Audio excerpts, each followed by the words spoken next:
Hello student, प्यारे बच्चों, नटखट बच्चों, कैसे हो? बढ़िया बच्चों। सॉल्यूशन, जैसा कि आपको मालूम है, हम सॉल्यूशन को सॉल्व कर रहे हैं सर। और सॉल्यूशन के अंदर हम लोग जो यूनिट्स, जो हमारी सॉल्यूशन यूनिट है, इसके अंदर हम जा पहुंचे आज का एक इंपॉर्टेंट टॉपिक पर, और वो है हमारा वांट ऑफ फैक्टर्स। जी हाँ, van't Hoff factor.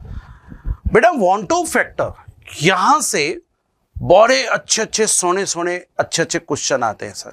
Van't Hoff factor क्या है? ये वांट ऑफ फैक्टर कैसे सॉल्व करें वांट ऑफ फैक्टर को, ये सब चीज हम लोग आपको आज इस यूनिट के अंदर, आज इस क्लास के अंदर हम यहां डिस्कस करते हैं। तो चलिए हम शुरुआत करें वांट ऑफ फैक्टर। तो हेडिंग डालिए मेरे मित्रों। हम लोग हेडिंग डाल रहे हैं सर, वांट ऑफ गुणांक। और इसी के साथ साथ बेटा हम एक और टॉपिक भी इसी के साथ साथ लेते हैं, और वो टॉपिक है हमारे पास असामान्य मोलर द्रव्यमान। क्या बात करने वाले हो? Wants Hoff factor and abnormal molar mass. बच्चों, ये टॉपिक आज हम आपके सामने उठा रहे हैं, ठीक है। शुरुआत कहां से करें? शुरुआत करें मेरे बच्चों, आपने पढ़ा कॉलिगेटिव प्रॉपर्टीज। पढ़ी कि नहीं पढ़ी? अरे पढ़ी मेरे भाई। नहीं पढ़ी हो तो पुराने क्लास को खगोल डालो, वहां मिलेगी। तो कॉलिगेटिव प्रॉपर्टी यानी कि अणुसंख्य गुणधर्म, आप लोगों ने मित्रों 4 अणुसंख्य गुणधर्म को पढ़ा। हमने पढ़ा relative lowering of vapour pressure, वायुदाब का अपेक्षिक अवनमन। हमने पढ़ा क्वथनांक उन्नयन, यस। हमने पढ़ा elevation of boiling point, depression of freezing point, ये चीज भी हमने देखी। और हमने देखा परासरण दाब यानी ऑस्मोटिक प्रेशर। ये सारी कॉलिगेटिव प्रॉपर्टी हम प्रीवियस क्लास के अंदर हमने डिस्कस की है। यारो, जितनी भी कॉलिगेटिव प्रॉपर्टीज से आपने जो क्वेश्चन सॉल्व किए या कॉलिगेटिव प्रॉपर्टी में जो हमने बातें की, वो बेटा हमने बात की थी नॉन इलेक्ट्रोलाइट्स के लिए। यस, नॉन इलेक्ट्रोलाइट्स कौन होंगे? जो सॉल्यूशन में ना तो उनका बेटा वियोजन होगा और न ही उनका संगुणन होगा। मेरा कहने का मतलब है कि वो neither dissociated nor associated in solution. आपने ये चीजें पढ़ी कि विलियन में ये न तो संगुणित होते हैं और न ही वियोजित। ये डिसोसिएशन क्या है मेरे बच्चों? डिसोसिएशन क्या है, एसोसिएशन क्या है, ये चीज हम देखेंगे, ठीक है। फिलहाल आप नॉन इलेक्ट्रोलाइट के लिए बात कीजिए, ठीक है। इसको बोलते हैं हिंदी में विद्युत अपघट्य, राइट। और एग्जाम्पल्स इनके कौन कौन से हैं दोस्तों? एग्जाम्पल में हम आते हैं यूरिया सॉरी। और हम लोग यूरिया के साथ साथ हम बात करेंगे ग्लूकोज, फ्रक्टोज, ठीक है। ये सारे जो हैं ये एक्सेट्रा हम लगा देते हैं रे, ये सब है हमारे नॉन इलेक्ट्रोलाइट्स विद्युत अपघट्य।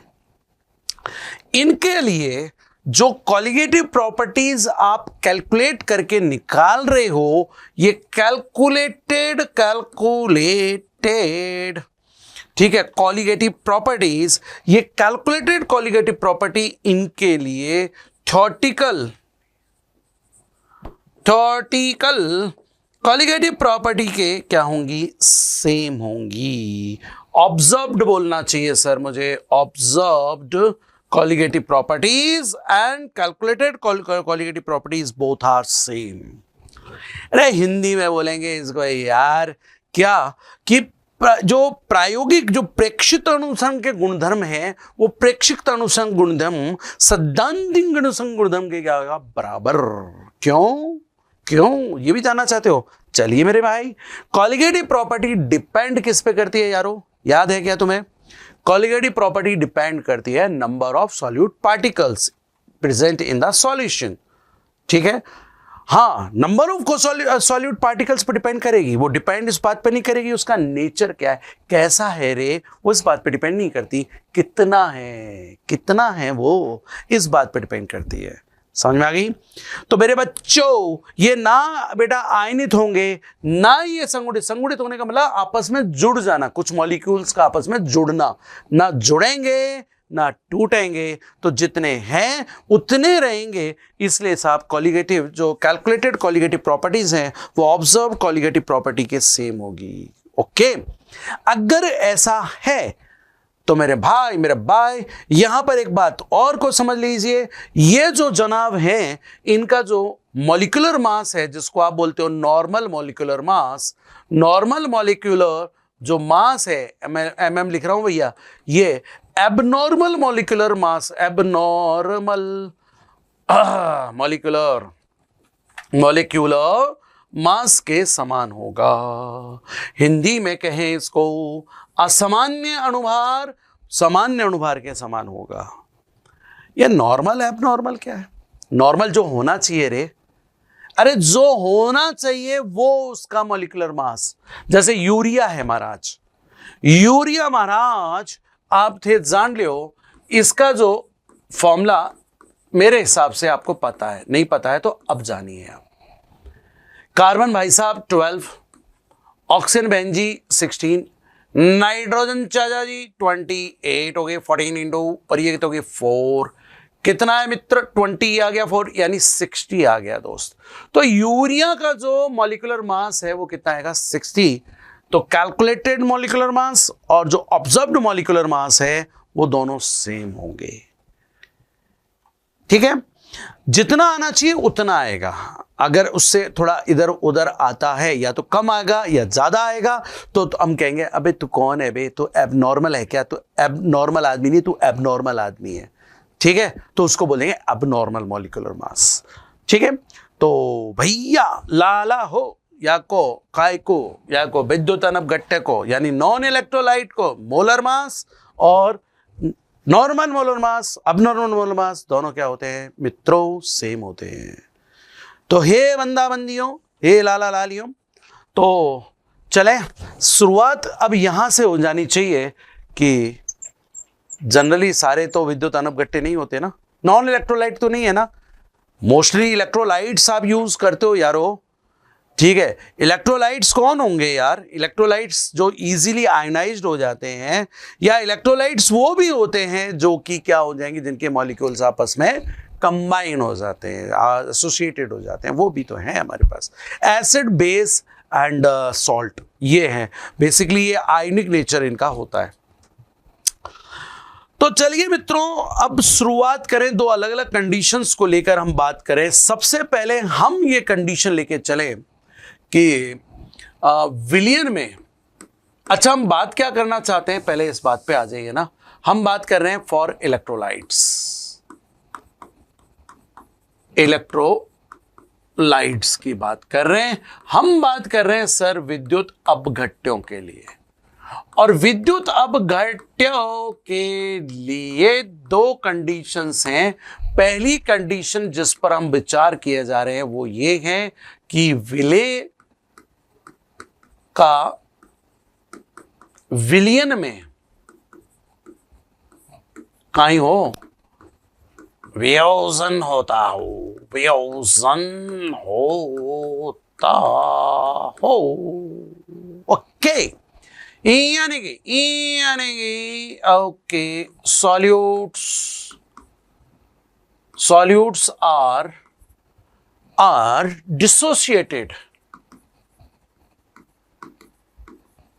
Dissociated in solution. पहले इस बात पे आइए सर,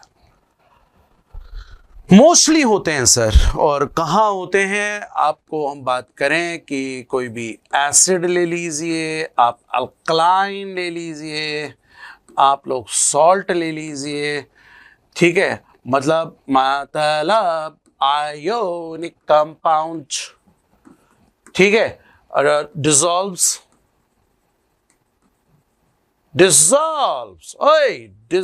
लिखो इसको, डिसॉल्व्स इन वाटर।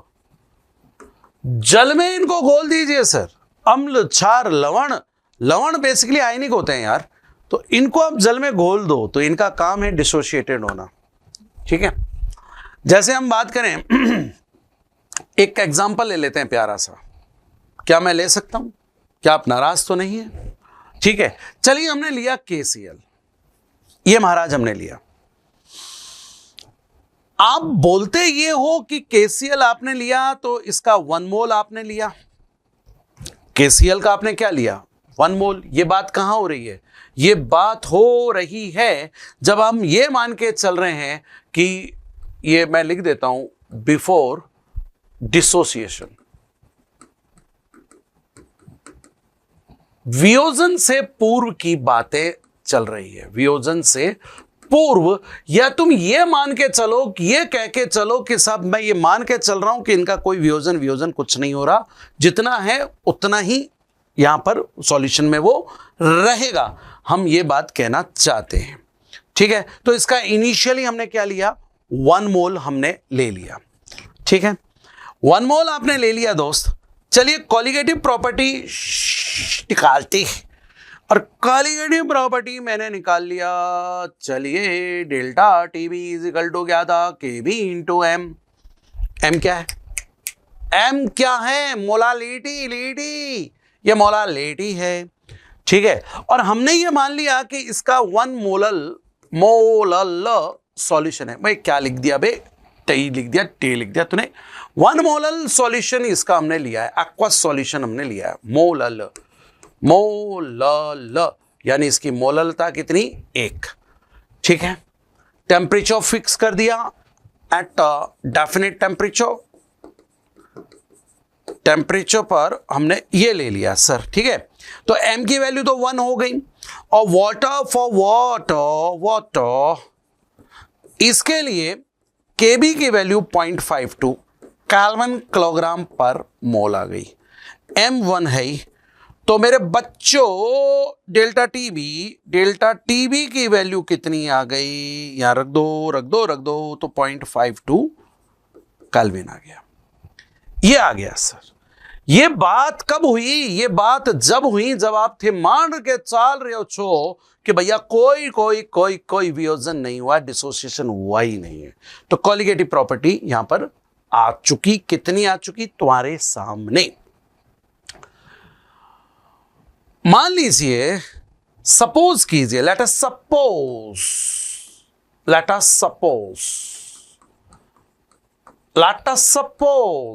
क्या सपोज? 100% डिसोसिएशन, 100% वियोजन आप मान के चले, ठीक है। अब अगर 100% डिसोसिएशन आप मान रहे हो, तो जो KCl का आपने 1 मोल लिया था, अब जब उसको डिसोशिएट करोगे वाटर के अंदर, जब डिसॉल्व हम इसको करने जा रहे हैं, ठीक है, तो मेरे दोस्त आप जानते हो ये 2 इस तरह से हो जाएगा, डिसोशिएटेड हो जाएगा। अब टोटल कितने मोल्स आए सर? 2 मोल आगे 2 मोल, ठीक है। क्या आया सर? 2 मोल। अब जो है आप देखिएगा सर, आप देखो कि यहां ये 1 मोल है, 1 मोल डिसॉल्व्स इन, क्यों 1 मोल आपने क्यों माना भैया? आपने ये माना कि डिसॉल्व्स इन 1 kg वाटर, यहां पर मान रहे हो तो इसलिए 1 मोल मैंने ले लिया। 1 किलोग्राम जल में यह विलय था तो मैंने इसको 1 मोल लिया। अब यहां पर देखिए चीज वही है डिसोसिएशन में। यहां पर जो अमाउंट ऑफ वाटर है, अमाउंट ऑफ वाटर, ये यहां पर जल की जो मात्रा है यहां भी कितनी है? 1 किलोग्राम ही है। जल की मात्रा मैंने चेंज नहीं की सर, वही है, कंडीशन चेंज हुई है। वहां ये माना जा रहा है कोई वियोजन नहीं हुआ जी, कोई आंख बंद कर लो, कोई वियोजन नहीं हुआ, ठीक है। लेकिन रियलिटी ये कह रही है डिसोसिएशन तो होगा। लेकिन चलिए डिसोसिएशन कितना हुआ? 100% मान लिया, ऐसा होता नहीं है, लेकिन आपको क्यों नहीं होता? अरे भैया कोई भी रिएक्शन कंप्लीट कभी नहीं होती, लेकिन मान के चलो 100% हुआ है तो ये 2 मोल्स में कन्वर्ट हो गए। अब यहां मोलालिटी कितनी आ गई? मोलालिटी आ गई 2 मोल पर केजी, ये मोलालिटी आ गई। केबी की वैल्यू कत्ती छे भाया, केबी की वैल्यू था रे कने कोई चेंज थोड़ी वाली, वो तो आई छे भाया, आई छे, लियो जी आई छे। अब तीन मान रख दियो जाए। डेल्टा टीबी कितना आया सर?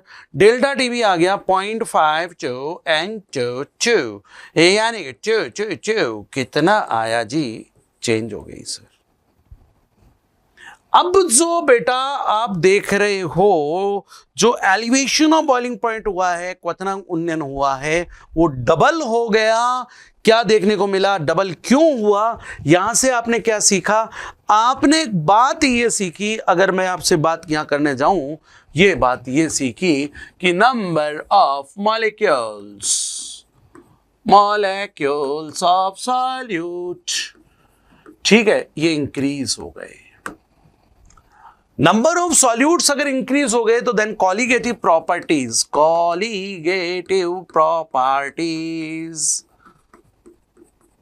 कहने का मतलब अणु संख्या गुणधर्म, मेरे दोस्त, अणु संख्या गुणधर्म, ठीक है, ये अणु संख्या गुणधर्म भी क्या हो जाएंगे? बढ़ जाएंगे। आप ये मान के चल रहे हो कि डिसोसिएशन 100% हुआ है।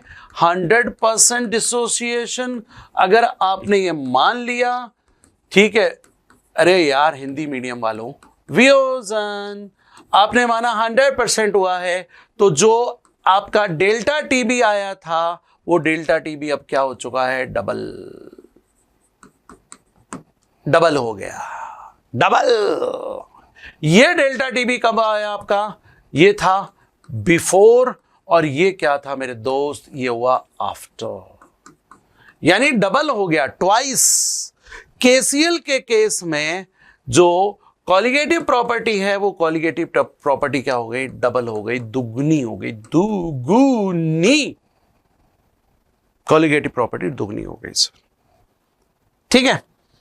इसी तरह से अगर आप देखें ये दुगनी हो गई क्योंकि 2 आयनों में कन्वर्ट हुआ था सर, मोलालिटी इसकी 2 हो गई।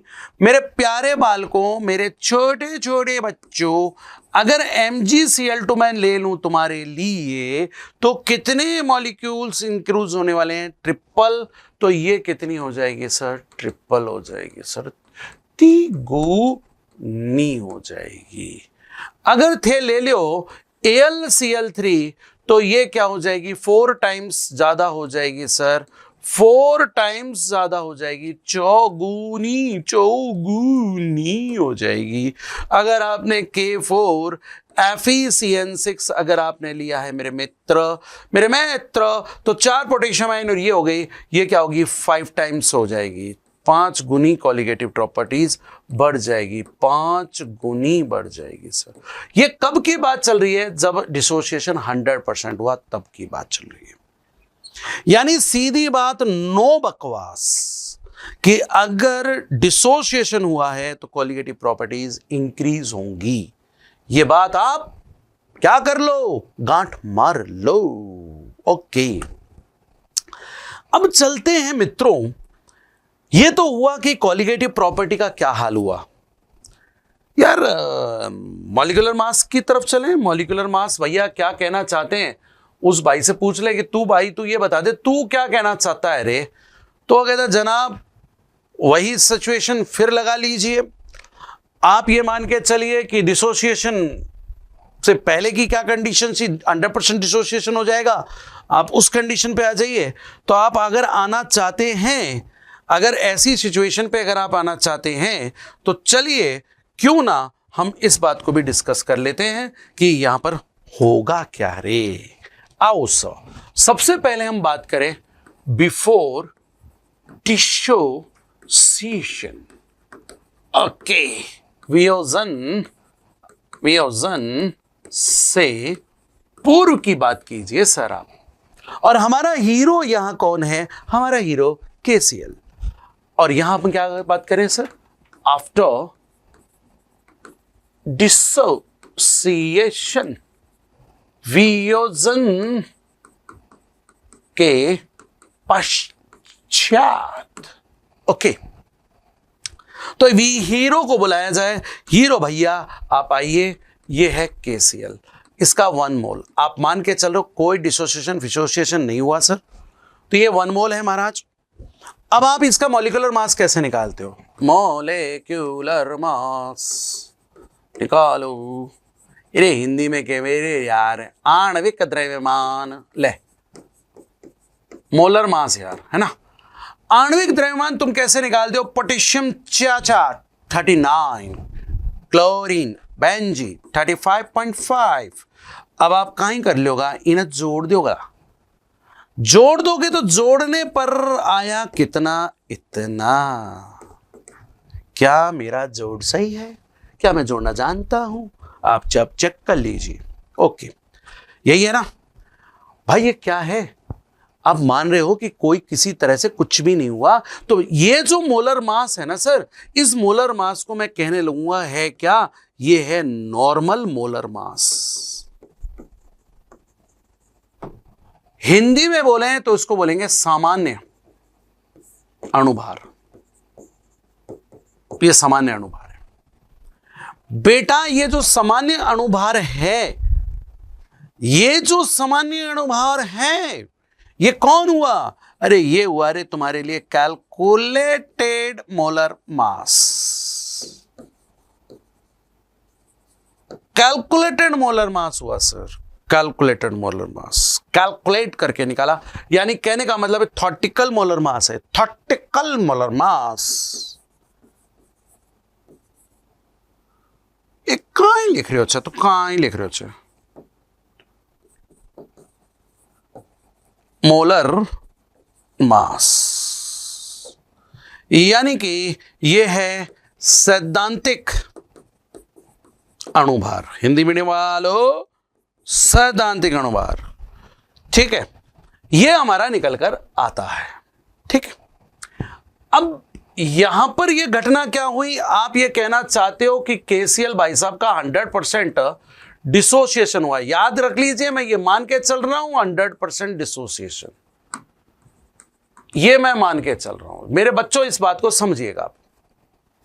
तो 1 मोल जो केसीएल था, अब वो डिवाइड हो चुका है K+Cl- में, यानी 2 मोल में।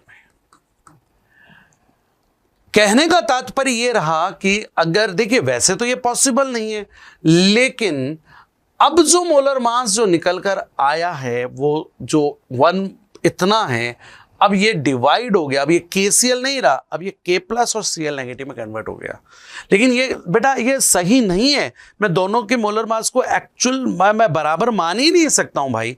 ठीक है, दोनों में अलग है, पोटेशियम आयन का अलग है, क्लोराइड आयन का अलग है। लेकिन ये तो जब होता ना जब मैं ये अलग लेता, अभी तो ये सॉल्यूशन में है, तो मैं मान सकता हूं, मैं मान रहा हूं, आपके लिए मान रहा हूं। तो अब ये जो मोलर मास निकल कर आएगा, अब ये एक मॉलिक्यूल नहीं है, ये मॉलिक्यूल 2 पार्ट्स में डिवाइड हो गया। तो अब जो इसका मोलर मास आएगा, जिसको आप बोलेंगे अब नॉर्मल मोलर मास, ये मैं फिर बोल रहा हूं सर, लेकिन ये ऑलमोस्ट जो मोलर मास आएगा, ये आपका नॉर्मल मोलर मास का ऑलमोस्ट आधा आएगा। क्योंकि ये 2 आयनों में कन्वर्ट हो चुका, अब एक मॉलिक्यूल नहीं है, अब ये 2 पार्ट्स में डिवाइड हो चुका है। यानी कहने का मतलब आपका जो सैद्धांतिक, हिंदी मीडियम वालों, जो सैद्धांतिक अणुभार निकल कर आया वो सैद्धांतिक अणुभार आपके प्रायोगिक अणुभार, प्रायोगिक अणुभार जिसको आप प्रेक्षित अणुभार भी बोल सकते हो, उसका कितना हो जाएगा? आधा। आधा, ठीक है। तो इसको एबनॉर्मल मोलर मास बोलें, और हम लोग इसको जो है जो आपका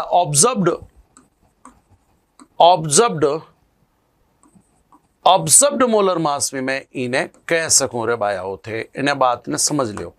तो हम एक बात को ये समझे कि भैया अगर डिसोसिएशन हुआ है तो डिसोसिएशन हुआ है, वो मॉलिक्यूल तो डिवाइड हो गया, ठीक है। थे जानते हो, क्या जानते हो भैया? तुम्हें पता है ना, मास कभी भी ना क्रिएट कर सकते ना डिस्ट्रॉय कर सकते, इन्हें केमिकल रिएक्शंस। तो भाई साहब क्या हुआ? मास डिवाइड हो गया क्योंकि 2 आयंस में वो कन्वर्ट हुआ। अब इस थ्योरी को अगर हम लोग यहां इस कैनवास में देखें जो मैंने यहां बना रखा है, ये कॉलिगेटिव प्रॉपर्टी है दोस्त।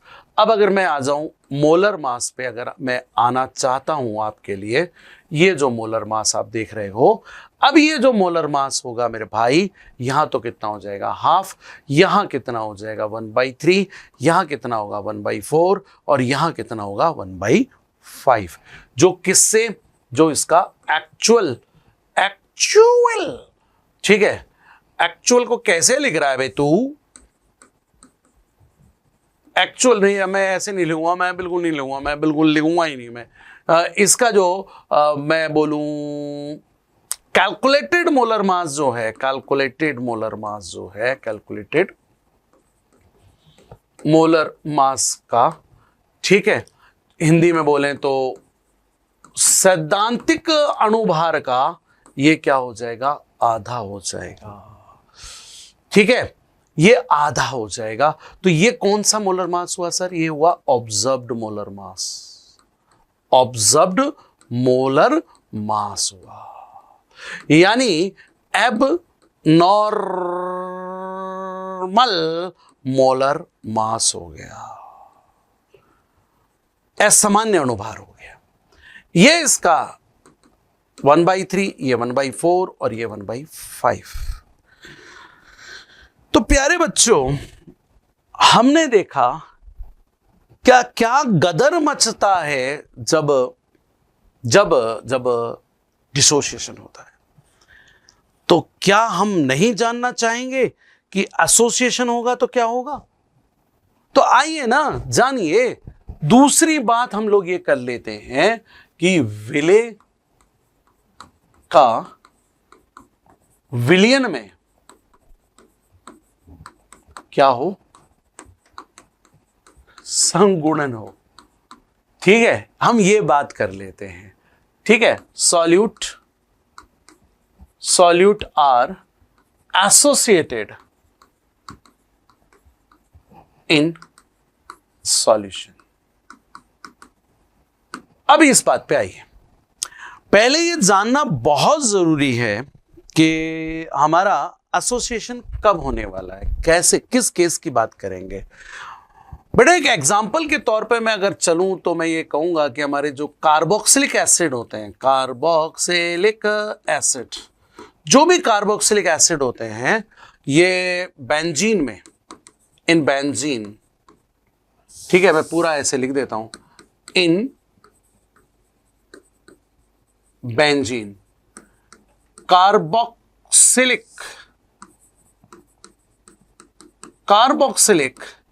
acids are associated and form dimer due to form hydrogen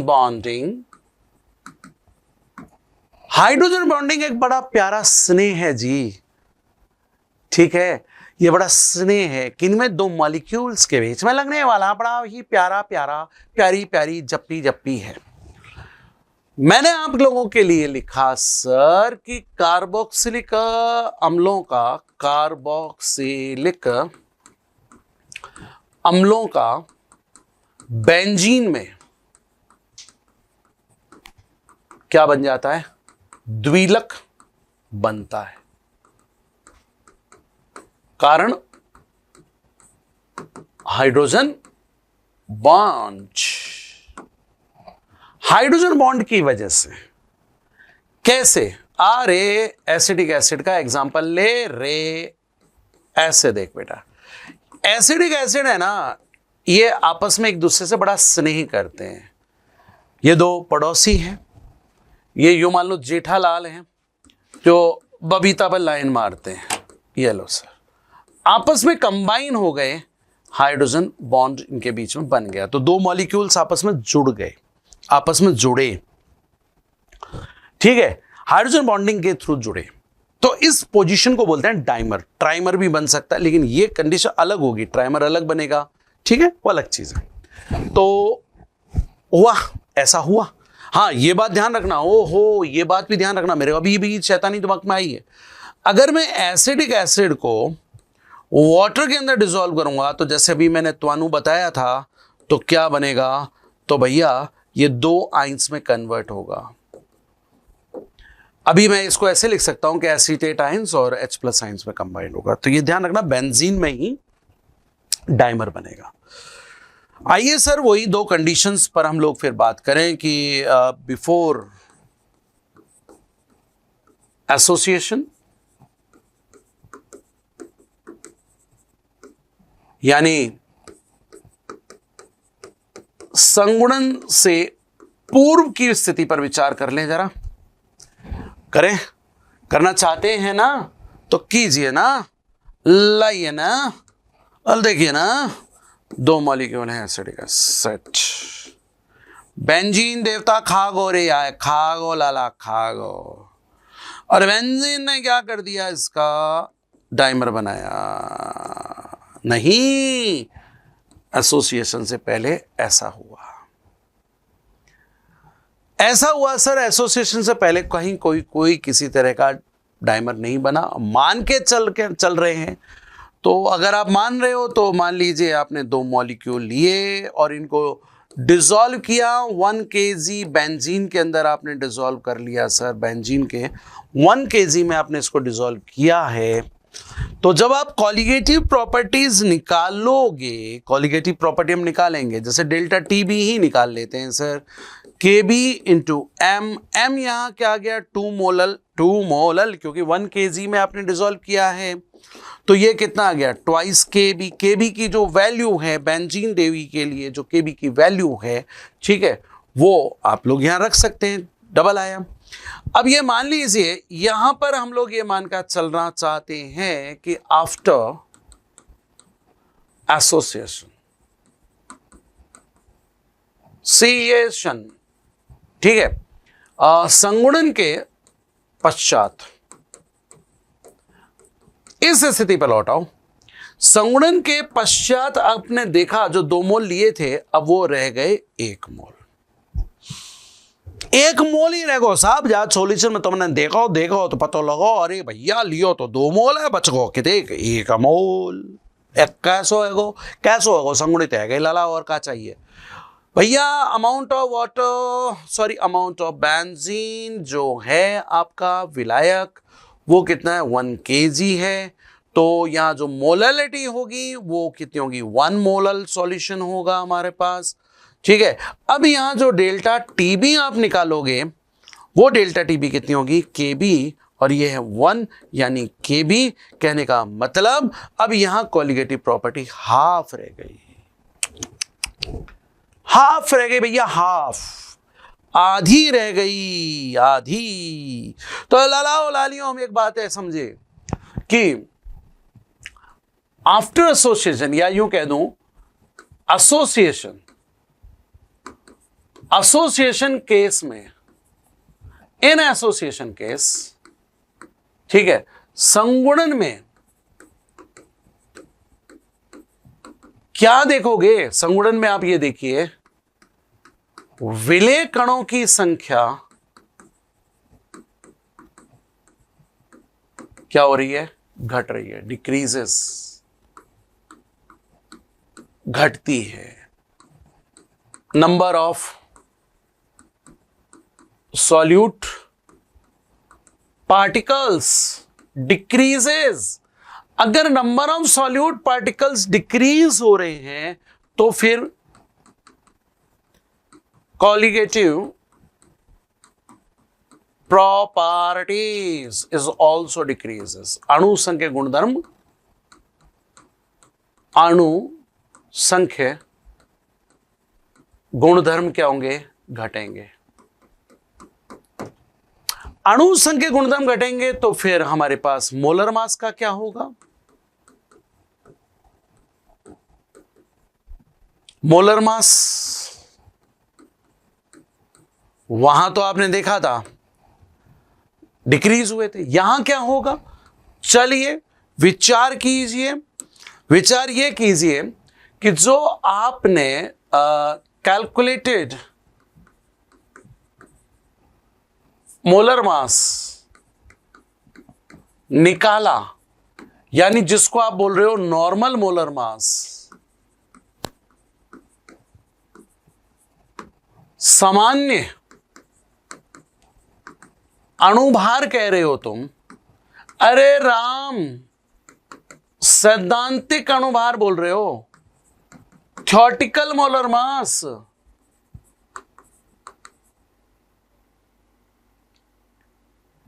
क्या लिख रहा है बे तू? नहीं लिखूंगा मैं। कितना आया? अगर मैं किसकी बात करूं, एसिटिलिक इसकी CH3COOH की, तो बेटा कितना आएगा? कार्बन भैया 12, 12, 2, 2, 2, 2, 24, हाइड्रोजन बेंजी 16, 32, 4, कितना आया? 60 आ गया 60। एक बार देख लो ना यार, 60 आया ना, तो ये कितना हो गया? ये आ गया 28, 28, तो ये 30 या 60 आ गया सर। 60 हमारे पास यहां पर महाराज आया। लेकिन ये तो बात हो रही है कि जब आप ये मान के चल रहे हो, लेकिन आफ्टर एसोसिएशन, अगर मैं बात करूं संगुणन के पश्चात की, अगर मैं बात करने जा रहा हूं देवी देवताओं, अब देखो क्या होगा। दो मॉलिक्यूल आपस में कंबाइन हो गए। अगर दो मॉलिक्यूल्स आपस में कंबाइन हुआ है तो मॉलिक्यूलर मास क्या हो जाएगा? लेकिन याद रखना, मैं ये मान के चल रहा हूं 100% एसोसिएशन हो रहा है, जो कि पॉसिबल नहीं है, लेकिन हम मान के चलेंगे। अगर हम 100% एसोसिएशन मान रहे हैं तो इट मींस जितने भी मॉलिक्यूल्स आपने लिए थे वो मॉलिक्यूल्स क्या रह गए? हाफ रह गया। तो अब जो मोलर मास है, जिसको तुम बोलना चाहोगे मित्रों एबनॉर्मल मोलर मास बोलेंगे, ठीक है, मोलर मास। मेरे हिंदी प्रेमियों, आप इसको बोलेंगे असामान्य अणु भार। अरे दादा, आप इसको क्या बोल सकते हो? इसको बोल सकते हैं ऑब्जर्व्ड मोलर मास। और क्या शब्द बोल सकते हो सर आप? ठीक है, ये हो गया प्रेक्षित अणुभार। और कितने शब्द चाहोगे यारो? अगर मैं ये निकालूंगा तो अब ये क्या हो जाएगा? इसका ऑलमोस्ट डबल आएगा। और डबल आएगा, कितना आएगा मेरे भाई? 120 ग्राम पर मोल। तो हम एक कंक्लूजन पे पहुंचे, हम एक निष्कर्ष पर पहुंचे। क्या पहुंचे? कि अगर आपका एसोसिएशन होता है सॉल्यूशन के अंदर तो मॉलिक्यूलर मास क्या होता है? इंक्रीजेस हो जाएगा। अब चलो मेरे भाइयों, इतनी सारी कहानी मैंने आपको समझाई, उम्मीद है तुम्हारे समझ में आई होगी। तो अब डेफिनेशन क्या है ये भी जान लिया जाए ना। आइए, तो एबनॉर्मल मोलर मास की डेफिनेशन क्या होगी, आइए जान लेते हैं। हम ये कहते हैं कि जब विलियन में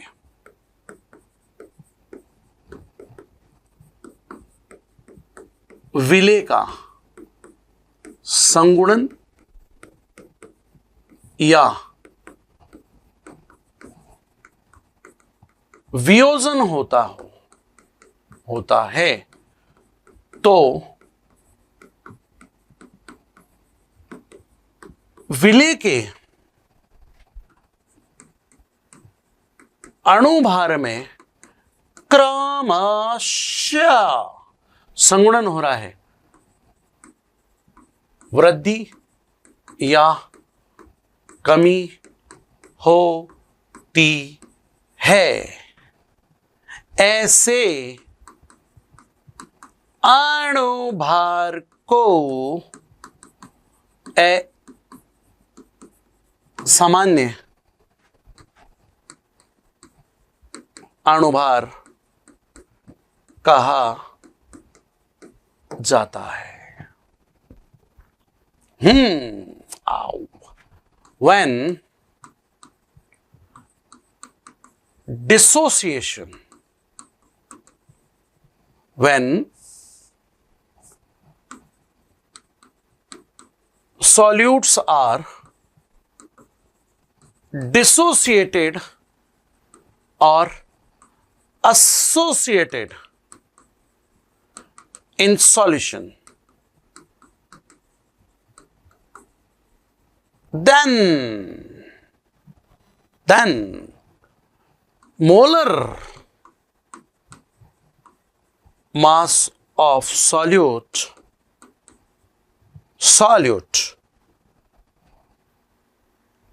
क्या होगा? decreases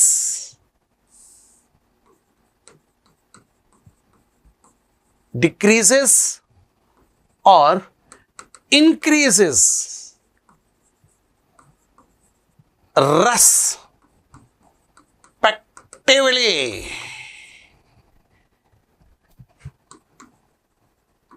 This molar mass is called abnormal molar mass. तो हे मेरे प्यारे विद्यार्थियों, मेरे लालाओं लालियों मोड़ाओं मोड़ियों, तुम्हें अब समझ में आई होगी। क्या समझ में आया कि एबनॉर्मल मोलर मास क्या भला है, कब होता है, किसका होता है? इलेक्ट्रोलाइट्स का होता है। कब होगा? जब डिसोसिएशन या एसोसिएशन होगा।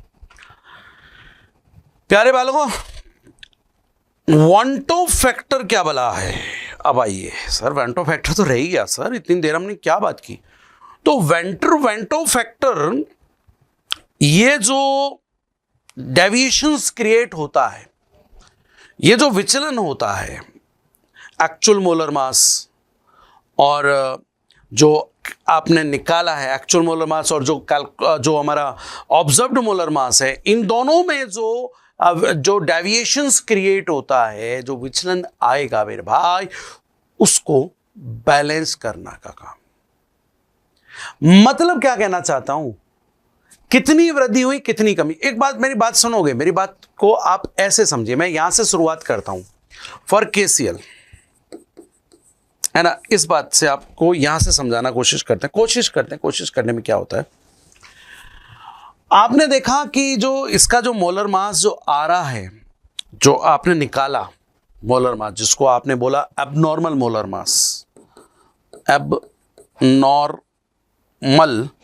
एबनॉर्मल मोलर मास जो आपने निकाला, मैंने उससे पहले बोला एबनॉर्मल मोलर मास यानी हिंदी मीडियम प्रेमियों, जो हमारा असामान्य मोलर द्रव्यमान है, ये नॉर्मल मोलर मास का मोलर मास, जब आप मान रहे हो कि इसमें 100% डिसोसिएशन हुआ है तो उसका हाफ हुआ, मानते हो? ठीक है। और ये हाफ आया कहां से? जो आयंस जो इंक्रीज हो गए, जो पहले 1 था, पहले 1 मॉलिक्यूल था यानी 1 मोलर था या 1 मोल था, वो 2 मोल में कन्वर्ट हो गया। अब मैं इसको ऐसे नहीं लिख सकता क्या?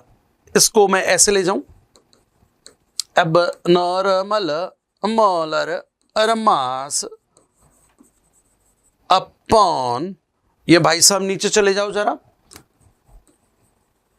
नॉर्मल मोलर मास, ये लो, लिख सको उन्हें, तो या कांच है या टू कांच है।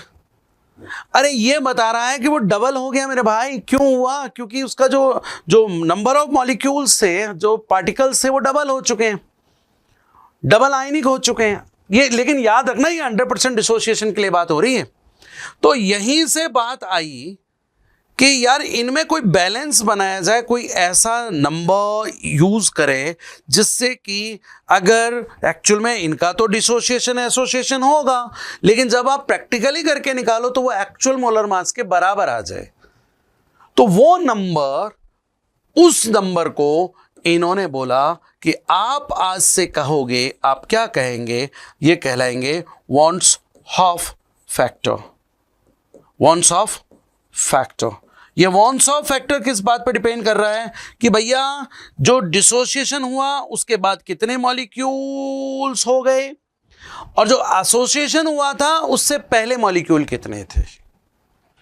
मेरी बात को गौर से सुनिएगा सर। जैसे KCl के बाद कितने मॉलिक्यूल्स हो गए, अगर 100% मानते हो तो 2, AlCl3 के लिए कितने हो जाएंगे 4। ये उस बात पे डिपेंड करेगा, ठीक है।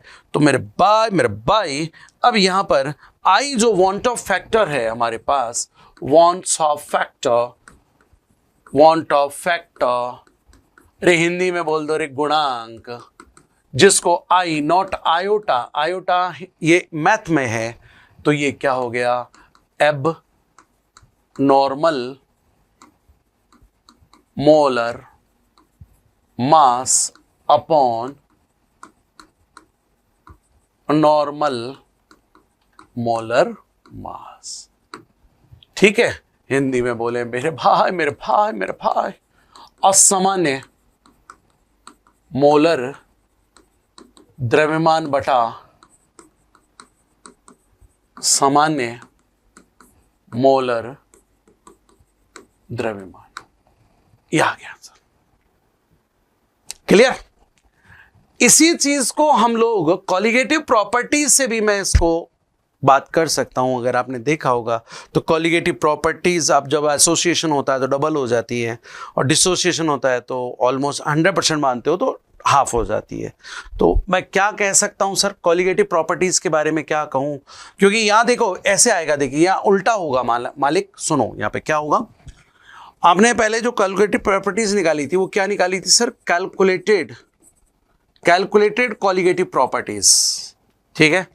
और जो ऑब्जर्व जो आई थी, ऑब्जर्व्ड नहीं क्या हो रहा है रे, ऑब्जर्व्ड जो कॉलिगेटिव प्रॉपर्टी आई थी, ऑब्जर्व्ड कॉलिगेटिव प्रॉपर्टीज, वो कैलकुलेटेड कॉलिगेटिव प्रॉपर्टी का डबल थी। भूल गए? एक जल्दी भूल गए तुम लालाओ, ओ लालाओ, तो एक जल्दी कैसे भूल सको तुम, अरे लालाओ ऐसे कैसे हो सके, अरे भैया तो एक जल्दी कैसे भूल सके, कोई भी तो एक जल्दी भूल सकेगा। अरे यहाँ में पढ़ाया हो तुमको, देखो यहां देखो, था ना, जब आपने देखा था कि भैया डिसोसिएशन नहीं हो रहा है तो हमने इतना निकाला था, और जब आप देख चुके कि हो गया भैया डिसोसिएशन हो गया, तो देखिए डबल हुआ ना, ठीक है। तो इसको आपने क्या बोला था, ये क्या है, ये तो आप देख रहे हो कि कैलकुलेटेड है, और ये क्या है आपने देखा तो ऑब्जर्व्ड है, ठीक है। तो मेरे भाई अब जो निकल के आएगा तो वो कॉलिगेटिव प्रॉपर्टी के लिए मैं क्या बोलूंगा, आप देखना भाई।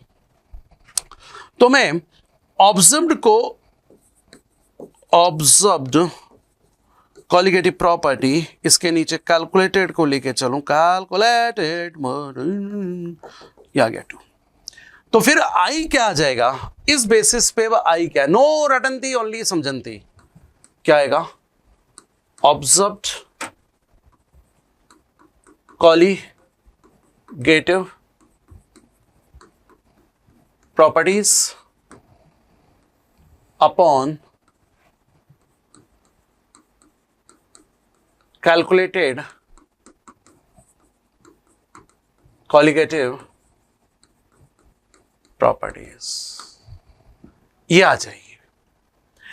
मेरे बच्चों ध्यान रखना कि जो आप ऑब्जर्व्ड कॉलिगेटिव प्रॉपर्टी जो निकाल रहे हो, ठीक है, वो ऑब्जर्व्ड जो कॉलिगेटिव प्रॉपर्टी है और जो कैलकुलेटेड जो आप निकाल रहे हो वो अलग है, कैलकुलेटेड को हम लोग किससे डिनोट कर दें कि भैया कैलकुलेटेड जो आई है, कैलकुलेटेड कॉलिगेटिव प्रॉपर्टी, ठीक है, वो कैलकुलेटेड कॉलिगेटिव प्रॉपर्टी, देखिए अभी अभी मैंने बताया था कैलकुलेटेड जो आएगी आपकी वो कहां से आएगी भैया, कहां से आएगी कैलकुलेटेड, जब आप फॉर्मूले वगैरह वगैरह वगैरह लगाओगे, ठीक है, तो वहां से जो आप निकाल रहे हो फॉर्मूले लगा लोगों के, वो ये आ गई। अब मैं आई एक बार और समझा दूं, एक चीज और मैं कह सकता हूं, क्योंकि कॉलिगेटिव प्रॉपर्टी डिपेंड किस पे करती है, वो करती है आपके नंबर ऑफ पार्टिकल्स पे, तो मैं बोल सकता हूं कि नंबर ऑफ सॉल्यूट पार्टिकल्स, ठीक है, आफ्टर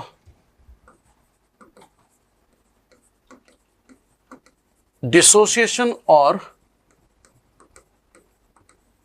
एसोसिएशन, और यहां मैं क्या बोलूं, number of solute particles before dissociation और एसोसिएशन। हिंदी में अगर हम बोलें इस चीज को पूरे को, अगर मैं बात करूं हिंदी में बात करूं, तो मैं बोलूंगा आई क्या है, संगुणन या वियोजन के पश्चात विलेय के अणुओं की संख्या,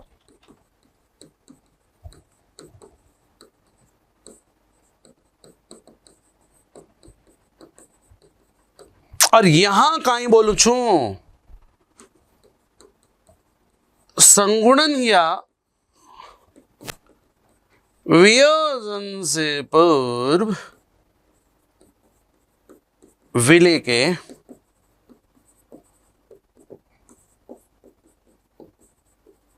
अणुओं की संख्या। मेरे प्यारे बालकों, मैंने ऐसे याद रखा है कि यहां पर जो हमने बात कर रखी है, राइट, अरे यार ये चीज उल्टी हो गई है, इसको भी बाद में देखते हैं। यहां जो मैंने बात कर रखी है ना दोस्तों, वो क्या बात कर रखी है कि O अपॉन C यानी ऑब्जर्व्ड अपॉन कैलकुलेटेड, यहां मैंने याद कर रखा है आफ्टर अपॉन बिफोर। ये चीज जो है, ये चीज अभी मैंने उल्टी लिख दी, अभी मैं इसको सीधी लिखता हूं, ठीक है, और उससे पहले जो मैंने बात समझाई थी वो कहां थी, ये थी रे, आना भैया आना, लौट के आना, कहां रे गत हो गई है, राइट, ठीक है। यहां पर देखिए मैंने कहा कि इसको मैं नीचे ले गया, तो मैं इसको नीचे ले जाऊंगा तो ये 1/2 होगा, अगर आप देख रहे हो तो, ठीक है। अगर ये क्या है, ये 1/2 हो जाएगा, तो यहां पर थोड़ी सी मिस्टेकवा कर चुके, यहां पर आएगा नॉर्मल और यहां पर हमारे पास आएगा एबनॉर्मल, तब जाकर ये 2 होगा। अब देखिए जरा, मैं इसको नीचे ले गया तो ये 1/2 था, 2 नहीं होगा।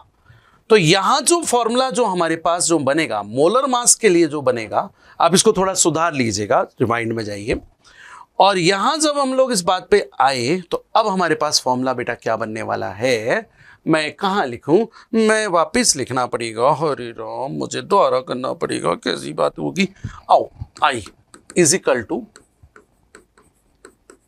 सामान्य अणुभार बटा असामान्य अणुभार, यानी कि बेटा normal molar mass upon abnormal molar mass. तो एक बड़ा खून होने से बच गया रे, बहुत बड़ा खून, बहुत बड़ा गुनाह होने से बच गया। अब ये बचा कैसे मालूम है, क्योंकि मैंने कुछ चीजें अटका रखी होती हैं, तो मैंने याद कर रखा है यहां पे नॉर्मल अपॉन एबनॉर्मल, यानी छोटा ऊपर बड़ा नीचे। जैसे यहां पर अभी मैंने क्या बताया था आपको, यहां पर मैंने याद कर रखा है बेटा OC, OC observe upon calculated. यहां मैंने याद क्या कर रखा है, आफ्टर अपॉन बिफोर, AB। ठीक है, अच्छा हिंदी में ऑब्जर्व्ड कॉलिगेटिव प्रॉपर्टीज और कैलकुलेटेड कॉलिगेटिव प्रॉपर्टी हिंदी में चाहिए आपको, तो मैं लिख देता हूं सर। ठीक है, ऑब्जर्व्ड कॉलिगेटिव प्रॉपर्टी यानी कि आप लोग जो बात करना चाहते हो हिंदी में अगर हम बात करें तो एक होता है सैद्धांतिक, ठीक है, अणुसंख्यक गुणधर्म, और एक होते हैं प्रेक्षित अणुसंख्यक गुणधर्म। तो अगर आप देखें इससे पहले मैंने प्रेक्षित और उनके बारे में बातें की हैं, अगर आप जाएं यहां जाएं तो देखिए मैंने आपको लिख रखा है कि जो कैलकुलेटेड है वो सैद्धांतिक है और जो ऑब्जर्व्ड है वो कौन है, प्रेक्षित है। ऑब्जर्व तो प्रेक्षित है और कैलकुलेटेड कौन होता है बेटा, सैद्धांतिक। तो इस बेसिस पे कैलकुलेटेड का हिंदी अर्थ है सैद्धांतिक, तो फिर हम लोग इसको क्या बोले भैया, ठीक है, प्रेक्षित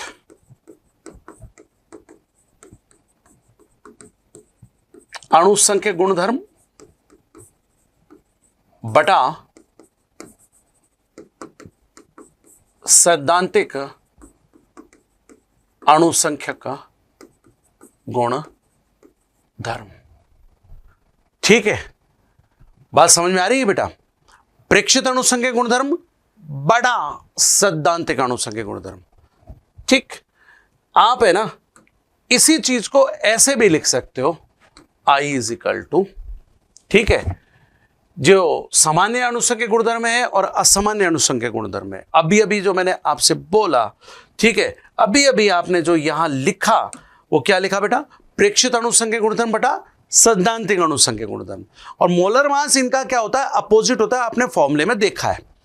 तो अगर आप अणुभार के बारे में अगर हम बात करना चाहते हैं इस रूप में, तो फिर मैं कह सकता हूं 100 कि I क्या आएगा,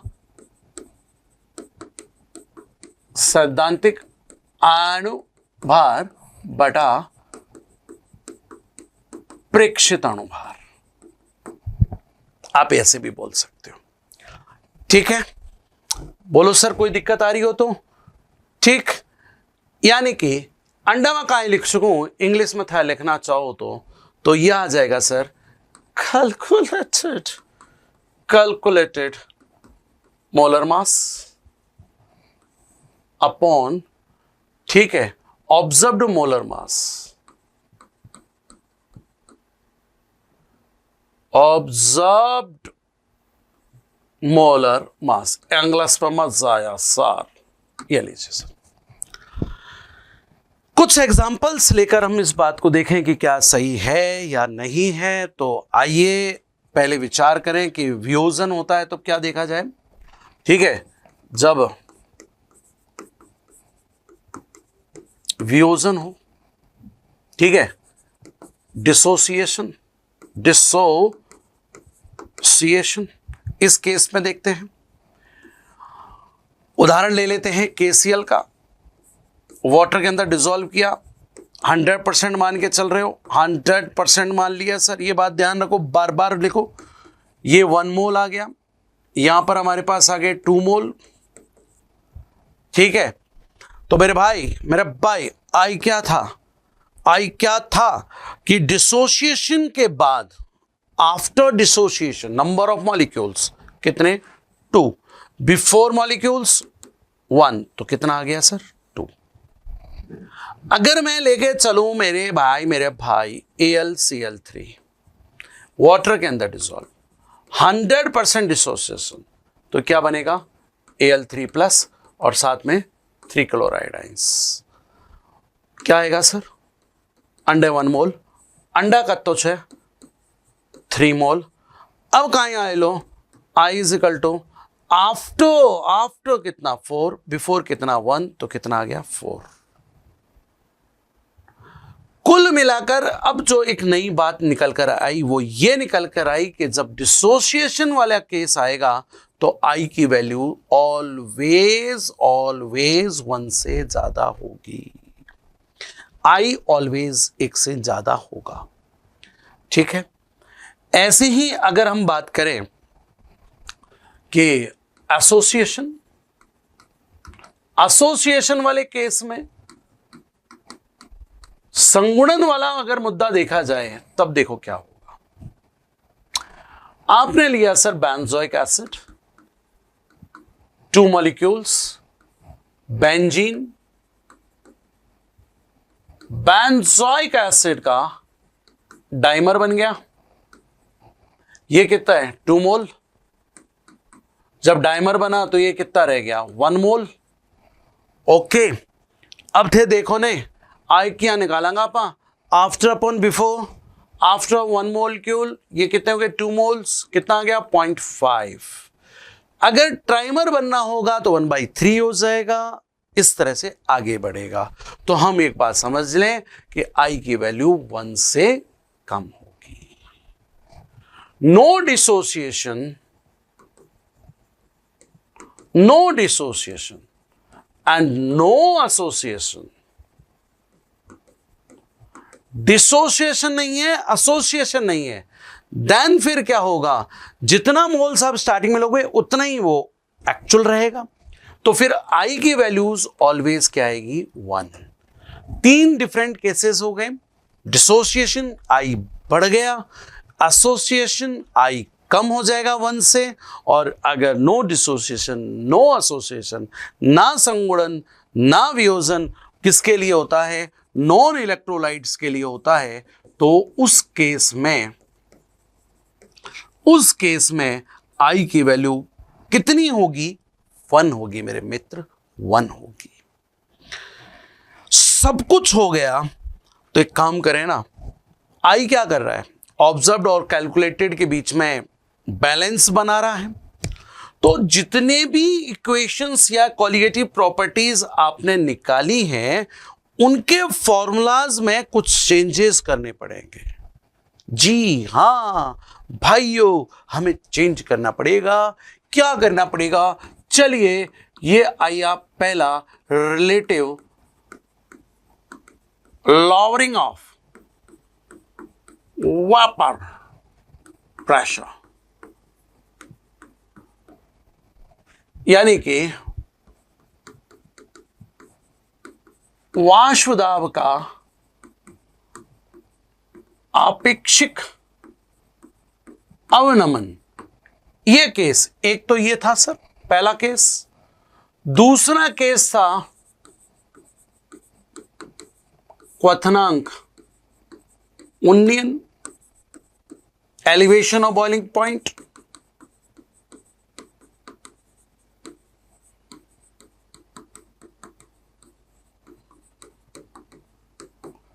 तीसरा केस क्या था,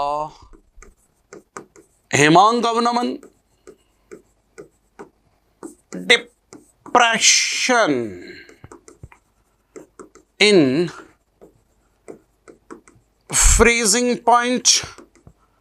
चौथो का लालाओ इरे परासरण दाब लालाओ, ऑस्मोटिक प्रेशर।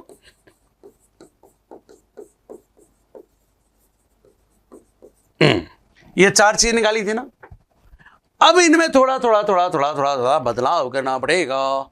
क्या था वहां P1 not minus P upon P1 not, P1 भी लिख सकते हो, और यहां क्या था X2, यही था ना फॉर्मूला, याद आया? ठीक है। अंडा कांचो delta TB is equal to KBM। इधर क्या था मेरे भाई, delta TF is equal to KFM, और इधर था क्या मेरे बच्चियों, क्या था बे, यहां था N2 अपॉन V RT, यानी मोलारिटी। तो आप क्या काम करें, यहां पर अगर आप इनमें बैलेंस करना चाहते हैं तो आप आई लगा लें। जब भी कोई भी क्वेश्चन करेगा, जब भी कोई देखो तो ये जितने भी फॉर्मूले कब बात करें, जब इलेक्ट्रोलाइट्स विद्युत अपघट्य अगर आपको विलेय के रूप में दे रखे हैं, तो आप ये नहीं मान सकते कि यारो इसका ना तो संगुणन होगा ना वियोजन। भैया संगुणन भी होगा और वियोजन भी होगा। बहुत लंबी कहानी हो जाएगी सर, अभी तो कहानी के मध्य भाग में हम पहुंचे हैं, आगे और भी कुछ कहानी है। बेटा ये वांट ऑफ फैक्टर और एबनॉर्मल मोलर मास का जो सफर हमने स्टार्ट किया था, अभी इस सफर को यहीं रोकते हैं और फिर उसके बाद क्योंकि कुछ न्यूमेरिकल्स लेने होंगे जिसके बेसिस पे मैं आपको बताने वाला हूं कि कैसे क्वेश्चंस बहुत ज़्यादा पूछे जाते हैं कॉलेज, मतलब इससे वांट ऑफ फैक्टर से रिलेटेड बहुत सारे क्वेश्चंस हमारे कंपटीशन लाइंस में आते हैं। कैसे क्वेश्चन आएंगे, कैसे उनको सॉल्व करने वाले हैं, और एक चीज़ जो हमारे लिए है वो है परसेंट, जो परसेंटेज डिग्री ऑफ एसोसिएशन है, या degree of association want Hoff factor में क्या रिलेशन है, ये सब चीज़ें देखेंगे हम इस कहानी के सेकंड पार्ट में। तो वो सेकंड पार्ट आपके सामने जल्दी, कब, नेक्स्ट क्लास के अंदर। तो बच्चों आपकी इस प्यारी प्यारी जो क्लास हुई, ये जो हमारा जो क्लास है, इस क्लास के लिए आप मुझे अब इजाज़त दीजिए, फिर मिलेंगे, धन्यवाद।